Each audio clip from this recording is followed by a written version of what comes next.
Hello dear students, in this episode we will learn chemical reactions and equations of 10th standard. Dear students, अभी तक हमने जितने भी chapters lectures upload किए हैं वो सब लोग आप लोगों ने देखा है।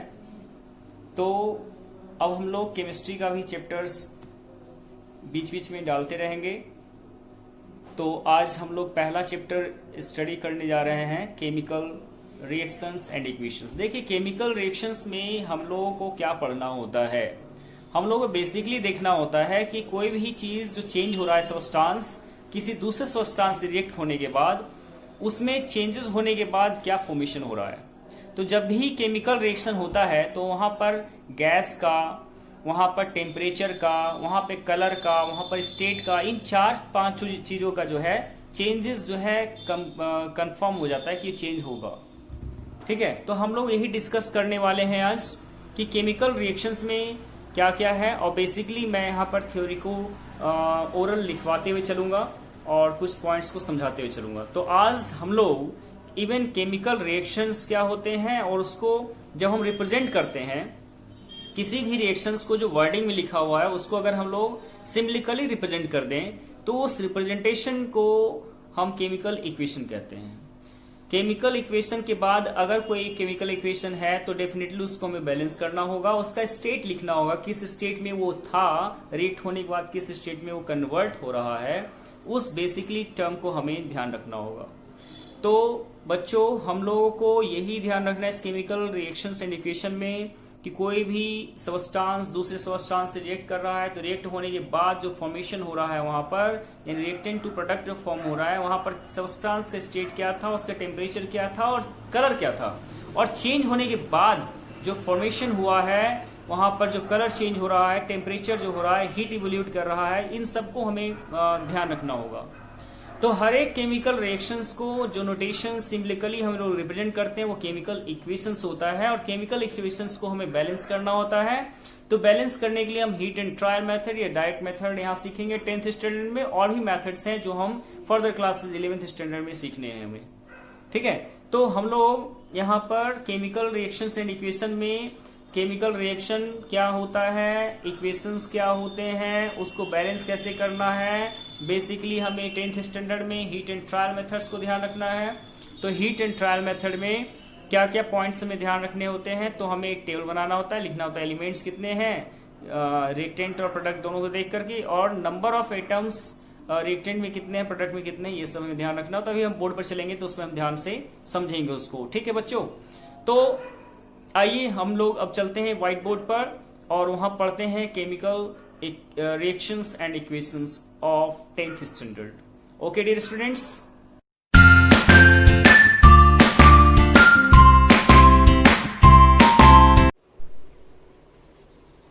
ठीक, चलिए हम लोग पढ़ते हैं आज केमिकल रिएक्शंस एंड इक्वेशंस के बारे में। ठीक है ना, तो 10th स्टैंडर्ड में केमिकल रिएक्शंस और इक्वेशंस की बात हम करते हैं तो सबसे पहला टर्म आता है क्या कि केमिकल रिएक्शन क्या है। तो बेसिकली हमने बहुत सारे देखा होगा, रस्टिंग ऑफ आयरन हो गया, या कह सकते हैं क्या कि कोई भी ऐसा सब्सटेंस जो किसी भी दूसरे पर्टिकुलर सब्सटेंस से रिएक्ट करके एक नया सब्सटेंस बना दे। ठीक है ना, रस्टिंग ऑफ आयरन में भी क्या है, आयरन आपके पास एक पर्टिकुलर सब्सटेंस है और वो मॉइस्ट, वाटर, एयर, इन सब से रिएक्ट करके क्या बनाता है, उसके ऊपर एक लेयर बना देता है और वो बन जाता है आपका फेरिक ऑक्साइड। ठीक है ना, तो वो एक तरीके का क्या हो गया, तो केमिकल रिएक्शन हो गया है हमारा, समझे। तो हेडिंग डालिए, हेडिंग डालिए केमिकल रिएक्शन। फेरस ऑक्साइड भी बनाता है, फेरिक ऑक्साइड भी बनाता है। प्रकाश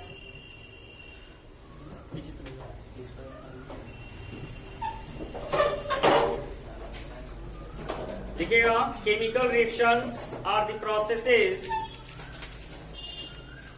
chemical reactions are the processes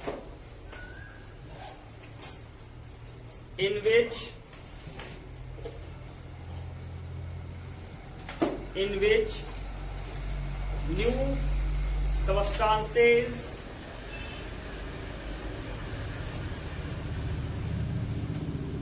substances with new properties are formed.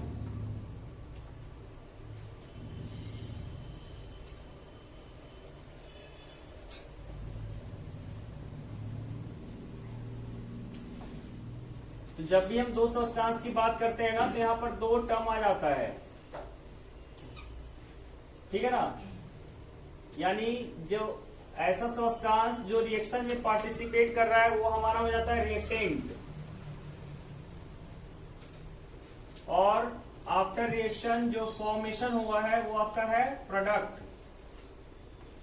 दो टर्म यहां पर बन जाता है ना, ठीक है। तो उसके नीचे लिख लीजिएगा छोटा छोटा दो टर्म। फर्स्ट लिखिएगा the substances which take part, the substances which take part in a chemical reaction are called reactants.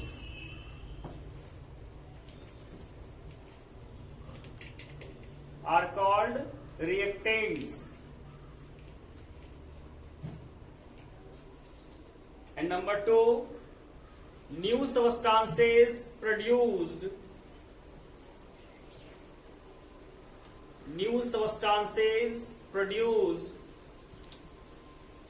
as a result of chemical reaction,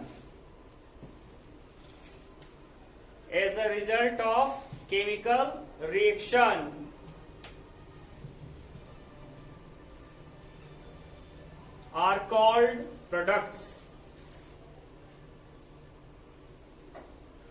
अभी हमने केमिकल रिएक्शन में डिस्कस किया है, तो केमिकल रिएक्शन है क्या? Burning of magnesium ribbon in presence of air, ये एक रिएक्शन हो गया, ठीक है ना। अब इसी रिएक्शन को हम उसके सिंबलिकली रिप्रेजेंट करेंगे तो हमारा वो इक्वेशन हो जाएगा, समझे क्या? तो एग्जांपल लिख लीजिए केमिकल रिएक्शन का। Burning of magnesium in air, burning of magnesium in air to form magnesium oxide,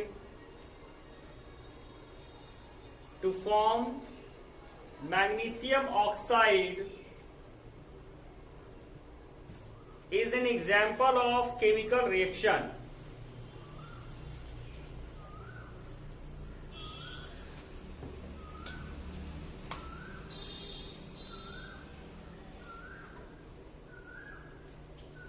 ठीक है ना। तो यहां पर हम लोग क्या देख रहे हैं कि जब भी हम लोग रिएक्शंस करते हैं तो वहां पर कोई ना कोई प्रोडक्ट फॉर्म होगा, और प्रोडक्ट फॉर्मेशन के बाद वहां पर हम देख सकते हैं कि केमिकल रिएक्शन में कुछ प्रॉपर्टीज शो करेगा। जैसे जब केमिकल रिएक्शन होता है तो वहां पर कोई पर्टिकुलर गैस इवोल्यूट हो सकता है, बाहर निकल सकता है, प्रेसिपिटेट फॉर्मेशन हो सकता है, ठीक है ना। और क्या हो सकता है? रिएक्टेंट का कलर कुछ और हो, प्रोडक्ट का कुछ और हो सकता है, यानी कलर चेंज हो सकता है। और क्या हो जाएगा? टेम्परेचर चेंज हो सकता है और स्टेट चेंज हो जाता है। पर्टिकुलर ये 4-5 चीजें रिएक्शंस होने वक्त तो होता ही होता है।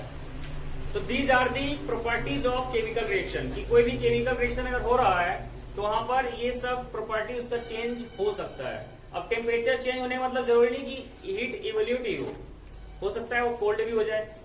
तो टेम्परेचर तो चेंज हो रहा है ना, नॉर्मल से डिक्रीज या इंक्रीज दोनों ही चेंज कहलाता है, ठीक है रोशन। तो छोटा सा हेडिंग डाल दीजिएगा, प्रॉपर्टीज ऑफ केमिकल रिएक्शंस, कि केमिकल रिएक्शंस जब होते हैं तो वहां पर क्या क्या चेंजेस आ सकता है।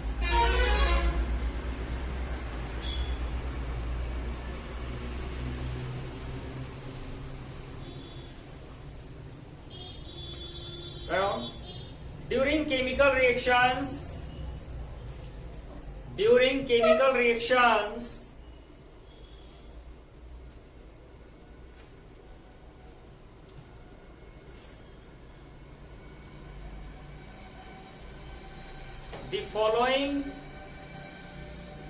changes occurs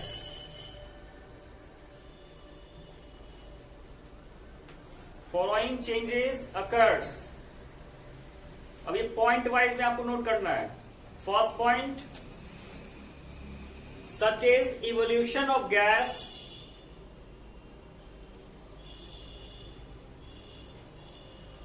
number 2, formation of precipitate,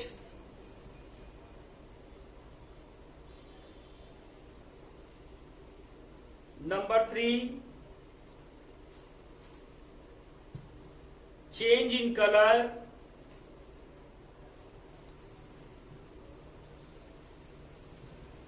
number 4, change in temperature, and number 5, change in state.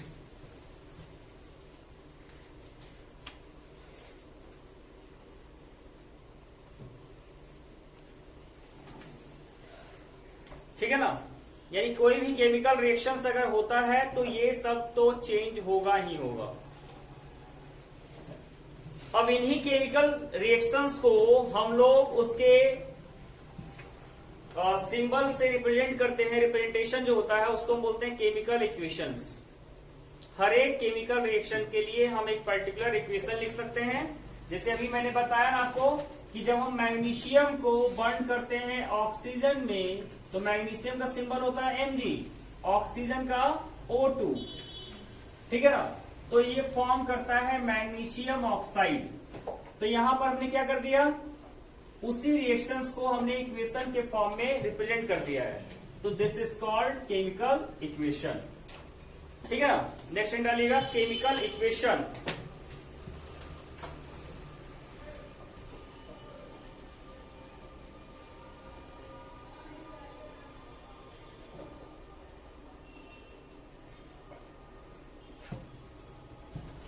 The method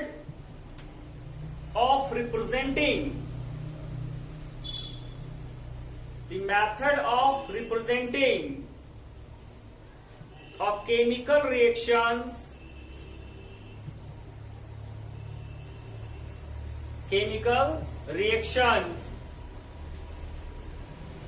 with the help of symbols and formula.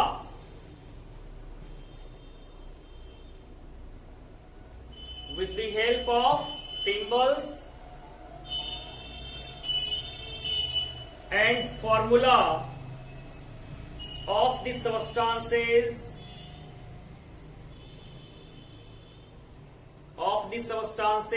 involved, जो भी इन्वॉल्व हुआ है उसका,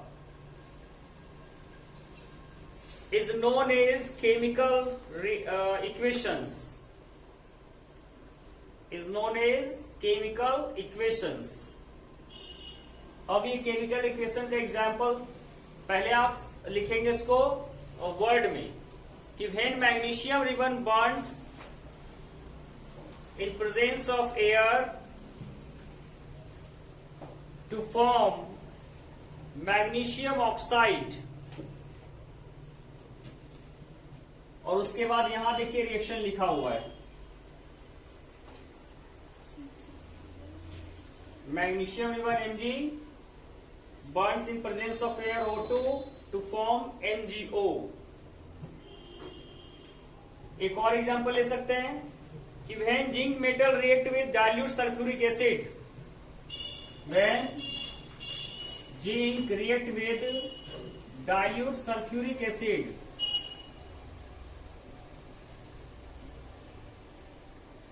ठीक है ना. तो क्या फॉर्मेशन होगा, तो जिंक सल्फेट और हाइड्रोजन गैस होगा यहां पर. Zinc sulphate plus hydrogen gas. ठीक है ना.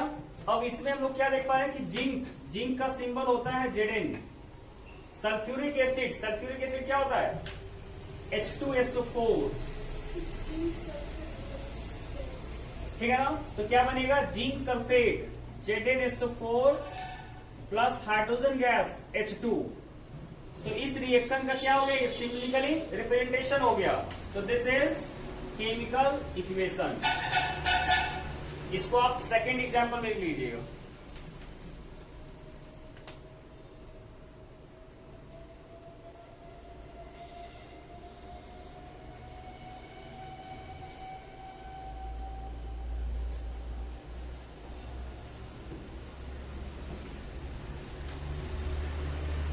हमने दो चीज जान लिया है, केमिकल रिएक्शन और केमिकल इक्वेशन।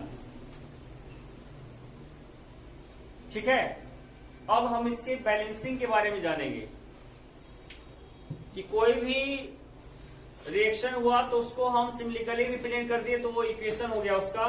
क्या हर एक इक्वेशन पहले से बैलेंस होता है? नो, उसको हमें बैलेंस करना होता है। बैलेंस में अमाउंट ऑफ मोल देखना होता है, कितना रिएक्टेंट हुआ है या रिएक्ट हुआ है।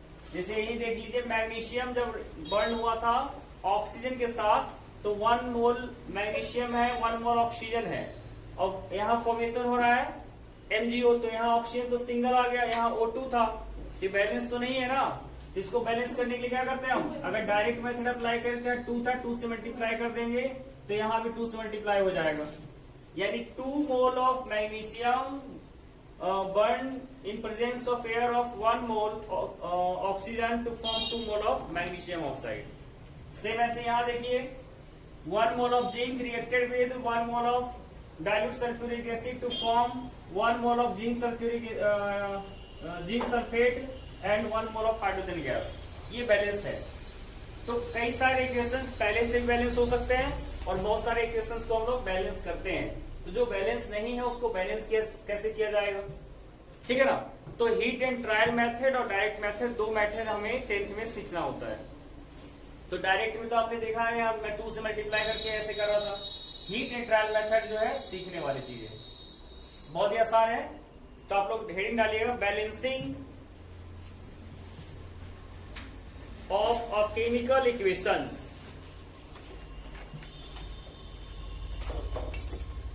और बैलेंस और अनबैलेंस क्या होता है ये तो समझ आ ही गया होगा कि पहला इक्वेशन जो था यहाँ पर 2 अगर हम हटा देते तो ये अनबैलेंस इक्वेशन है, और यहाँ पर इसको देखें तो ये हमारा बैलेंस है पहले से। बैलेंस इक्वेशन ये इसको कहते हैं, और यहाँ से अगर हम 2 को रिमूव करते हैं जो हमने मल्टीप्लाई किया है तो ये आपका अनबैलेंस इक्वेशन है, जो बता तो रहा है कि क्या फॉर्मेशन हो रहा है, बट कितने अमाउंट में हो रहा है ये नहीं बता रहा है, ठीक है ना। तो बैलेंसिंग करते वक्त हमें क्या ध्यान रखना होता है, लिखिएगा, when we are going to balance a chemical equation,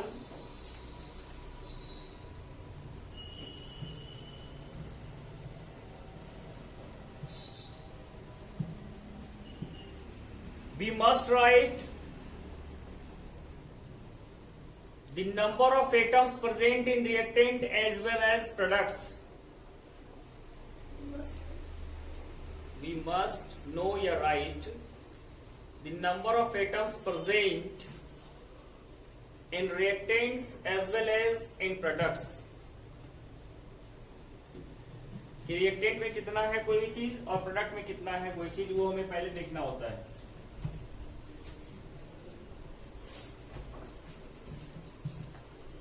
यहाँ एक चीज और ध्यान रखने वाली बात है कि जब से हम इसको बैलेंसिंग करते हैं ना, किसी भी केमिकल को इसको बैलेंस करते हैं तो हमें देखना होता है number of atoms present in reactant and product, बस इतना ही देखना होता है। अब उसी नंबर्स को हमें क्रॉस मल्टीप्लाई करके या इक्वल करना होता है, ठीक है ना, बाय मल्टीप्लीकेशन। तो पहले एक लाइन लिख लो, उसके अर्थ में एक एग्जाम्पल एक समझाता हूं आपको। The process of making the number of different types of atoms,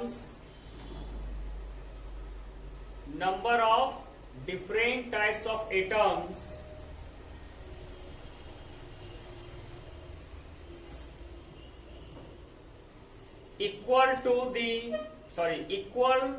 on both sides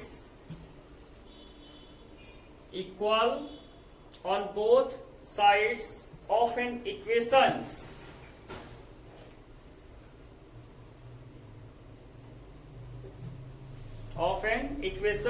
is known as balancing of equation.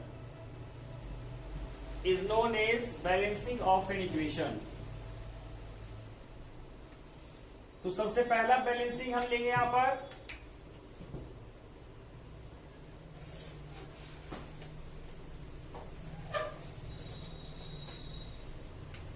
सबसे पहला बैलेंसिंग क्या लेंगे हम, मान लीजिए हाइड्रोजन गैस को हम लोग ऑक्सीजन गैस के साथ रिएक्ट करते हैं तो बनता है क्या, वाटर। पता तो होगा ही सबको कि जब H2 को रिएक्ट करते हैं O2 के साथ तो क्या बनता है, H2O बनता है। अब इसको हमें बैलेंस करना है किससे, हीट एंड ट्रायल मेथड से। क्या करेंगे, यहां लिखेंगे atom in reactant in product, ये एलिमेंट लिख दीजिए, ठीक है ना। एलिमेंट हमारे पास कितने इंक्लूड है, हाइड्रोजन है और ऑक्सीजन है, दो ही है ना। रिएक्टेंट में हाइड्रोजन कितने हैं, 2, ऑक्सीजन कितने हैं, 2, प्रोडक्ट में हाइड्रोजन कितना है, 2, ऑक्सीजन है 1। हमें बैलेंस क्या करना है, इसी को तो बैलेंस करना है, ठीक है ना। यानी कि अगर हम इसको प्रोडक्ट वाले ऑक्सीजन को 2 से मल्टीप्लाई कर दें तो ऑक्सीजन बैलेंस हो जाएगा, बट हाइड्रोजन अनबैलेंस हो जाएगा। तो सबसे पहले यहां पर हम करेंगे क्या, 2 से मल्टीप्लाई करेंगे फर्स्ट स्टेप में। तो फर्स्ट स्टेप में हमारे पास क्या आ गया, हमारे पास आ गया H2 plus O2 to form 2H2O। ध्यान रखिए, कभी भी अगर हम बैलेंस करते हैं तो जो भी एलिमेंट दिया हुआ है, मॉलिक्यूल दिया हुआ है या कंपाउंड दिया, उसको पहले बॉक्स में बंद कर दीजिए, ताकि जो भी मल्टीप्लाई करना है वो उसको डिस्टर्ब नहीं करना है। कंपाउंड जो भी लिखा हुआ है ना, उसको डिस्टर्ब नहीं करना, उसके बगल में मल्टीप्लाई करेंगे हम। जैसे H2O में हम डायरेक्ट O को, ऑक्सीजन को मल्टीप्लाई नहीं कर सकते, पूरे कंपाउंड को, होल को मल्टीप्लाई किया जाएगा। तो यहाँ पर 2 आ गया क्योंकि हमने 2 से मल्टीप्लाई ऑप्शन में किया है। अब इसको बैलेंस करते के साथ हमारे पास क्या आ गया, क्या आ गया, हाइड्रोजन ऑक्सीजन। हाइड्रोजन यहाँ पर 2 है और यहाँ हाइड्रोजन हो गया कितना, 2 2 जा 4 हो गया। ऑक्सीजन यहाँ 2 है, इधर भी 2 है, ठीक है ना। अब हमारे पास रिएक्टेंट में हाइड्रोजन को 2 से मल्टीप्लाई कर देंगे तो क्या आ जाएगा, 2 into H2 plus O2 to form 2H2O। अब ये बैलेंस हो गया। देख लीजिए, हाइड्रोजन 4 है रिएक्टेंट में, प्रोडक्ट में भी 4 है, ऑक्सीजन 2 है, प्रोडक्ट में भी 2 है, और H2O भी बैलेंस हो गया, ठीक है ना। तो ये तो हो गया बैलेंसिंग, बट इसको हमें मोर इंफॉर्मेटिव बनाना होता है। मोर इंफॉर्मेटिव इन द सेंस कि इसके स्टेट्स को भी लिखना चाहिए हमें, ताकि हमें पता चल जाए कितने मोल का कौन सा एलिमेंट किस स्टेट में था जो रिएक्ट करके प्रोडक्ट बन गया, ठीक है ना। तो क्या करेंगे, जब हम लिखते हैं स्टेट्स इसका, तो हमें स्टेट में यूज करना होता है L, किसके लिए, for liquids, G for gas, S for solid और AQ फॉर एक्वस, ठीक है ना। ये हमें स्टेट्स में यूज करना होता है। तो यहां पर जो हम लोग बना रहे हैं, जैसे हमने यहां बना दिया तो आ गया H2, तो हाइड्रोजन किस फॉर्म में रहेगा, यहाँ गैस फॉर्म में रहेगा। फिर ऑक्सीजन आया हुआ है, ऑक्सीजन O2, ये भी गैसियस फॉर्म में रहेगा। क्या फॉर्मेशन होगा, 2H2O, ये किस फॉर्म में रहेगा, लिक्विड फॉर्म में रहेगा। यानी जब हम हाइड्रोजन गैस 2 मोल का 1 मोल ऑफ ऑक्सीजन गैस के साथ रिएक्ट करेंगे तो 2 मोल ऑफ वाटर बनेगा। बस नहीं, इसको नोट करिए जल्दी से।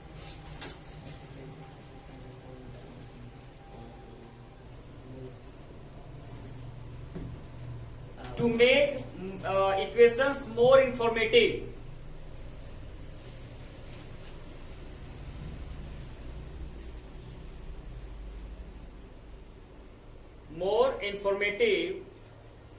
by 3 ways, 3 चीजें हैं इस पर जो हमें ध्यान रखना है। नंबर 1, फर्स्ट नंबर लिखिएगा, by indicating physical states of reactants and products. Physical states of reactants and products, ठीक है ना, such as L for liquid state, G for gaseous state, S for solid states, and AQ for aqueous states. These are the 4 states which are used in the chemical reactions. तो ये states का symbol है, ये आप note जरूर कर लें कि कौन से स्टेट्स में हमें कौन सा नोटेशन यूज करना होता है. नंबर 2, दूसरा में क्या ध्यान रखना है?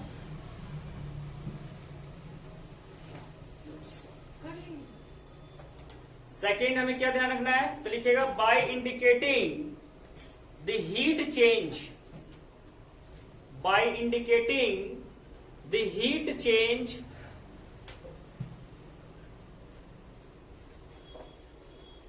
which is taking place in the chemical reactions, which takes place in a chemical reactions, कि किसी भी chemical reaction में जो हीट चेंज हो रहा है वो कितना हो रहा है, या हीट चेंज हो भी रहा है कि नहीं हो रहा है. ठीक है ना, यानी कोल्ड टू हॉट या हॉट टू कोल्ड दोनों में ही चेंजेस हो रहा है. ठीक है ना, बहुत सारा ऐसा होता है रिएक्शन जिसमें हमें हीट प्रोवाइड करना होता है, और कुछ ऐसे रिएक्शंस होते हैं जो रिलीज करते हैं, तो दोनों में तो चेंज हो रहा है ना.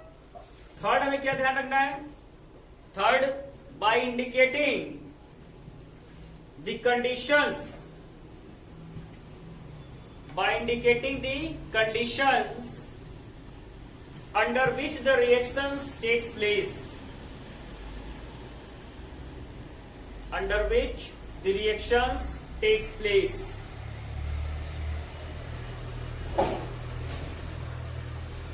Now let us come to solve some balancing equations.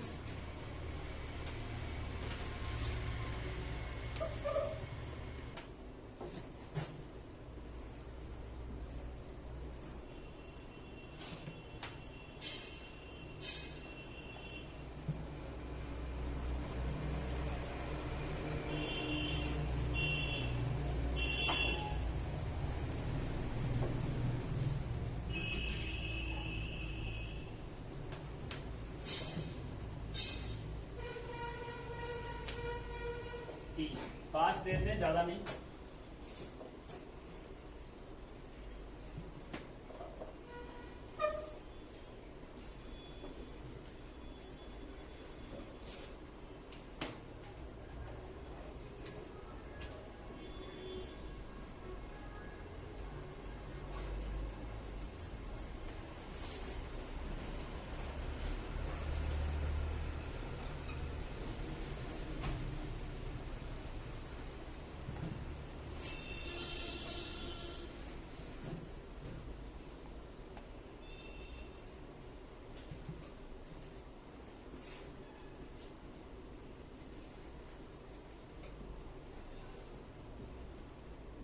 बैठे नहीं रहिए, फटाफट बना दीजिए इसको.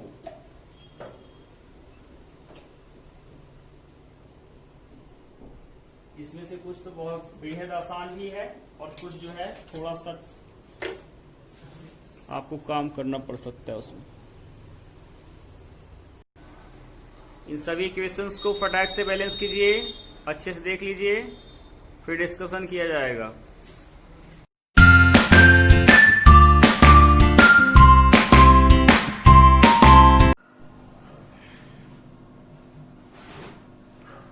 डियर स्टूडेंट्स, अभी आपने देखा हम लोग पढ़ रहे थे chemical equations, reactions and equations. इसमें हम लोग टॉपिक को कवर करते हुए और एक दो बच्चे हैं उनको लिखवाते हुए चल रहे हैं. तो यहाँ पर हम लोगों ने ये सीख लिया केमिकल रिएक्शंस क्या होते हैं, केमिकल इक्वेशंस क्या होते हैं, उसको हम लोग बैलेंस कैसे करें. बैलेंस करने के बाद हमें एक चीज और ध्यान रखना होता है कि किसी भी केमिकल रिएक्शंस में हम लोगों को उसका स्टेट लिखना होता है. अगर हमें मोर इन्फॉर्मेटिव बनाना है तो मोर इन्फॉर्मेटिव में हमें उसका स्टेट लिखना होता है. तो ये जो स्टेट्स है वो कौन कौन से हो सकते हैं? तो सॉलिड हो सकते हैं, लिक्विड हो सकते हैं, गैसेस स्टेट हो सकते हैं, एक्वस स्टेट. ये 4 स्टेट्स मेनली हम लोगों को ध्यान रखना होता है. इन चारों स्टेट्स में हम लोग लिक्विड को L से, सॉलिड को S से, गैसेस को G से और एक्वस को AQ से रिप्रेजेंट करते हैं. बच्चों, आज हमने इस सेक्शन में कुछ बैलेंस इक्वेशंस भी किए हैं और इंफॉर्मेशन के अकॉर्डिंग उसको हमने कौन से स्टेट में वो भी दिखाया है, और मैंने कुछ दिया भी है आपको बनाने के लिए और आप लोगों के पास जो भी टेक्स्ट बुक है, एनसीईआरटी है या फिर एसचंद है, दिनेश है, एबीसी मॉडर्न है, जो भी आपके पास है वहां से आप केमिकल रिएक्शंस एंड इक्वेशंस से इक्वेशंस को बैलेंस करना सीखेंगे। ठीक है, okay, have a nice day. Next episode में मिलेंगे तो हम लोग नेमिंग रिएक्शंस पढ़ेंगे।